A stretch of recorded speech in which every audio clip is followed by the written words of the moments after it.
Soybean দিয়ে এইভাবে chowmein বানালে ধরাই যাবে না চিকেন চাউ খেলাম নাকি সয়াবিন চাউ।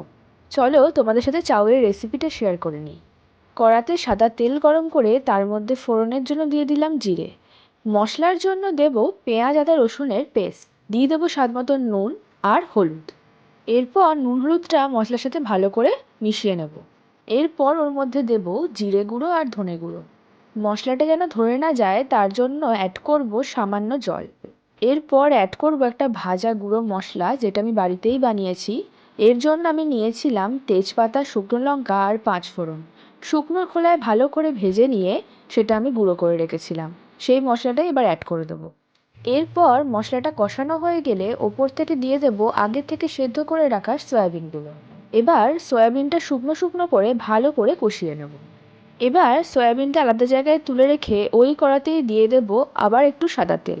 এরপর ওপর থেকে দেব পেঁয়াজ কুচি আর দেব গাজর আর বাঁধাকপি। এরপর ওপর থেকে সামান্য নুন ছড়িয়ে ভালো করে ওগুলো ফ্রাই করে নেব। এবার ওপর থেকে দেব সেদ্ধ করে রাখা চাউমিন, তার সঙ্গে দেব স্বাদ মতো নুন আর বাড়িতে বানানো সেই হোমমেড গুঁড়ো মশলাটা। এবার সব কিছু ভালো করে মিক্স করে নিলেই তৈরি হয়ে যাবে সয়াবিন দিয়ে চিকেন চাউমিন। সন্ধেবেলায় এক প্লেট এই গরম গরম চাউমিন পেলে টিফিনটা জাস্ট জমে যাবে। Subscribe for more shorts.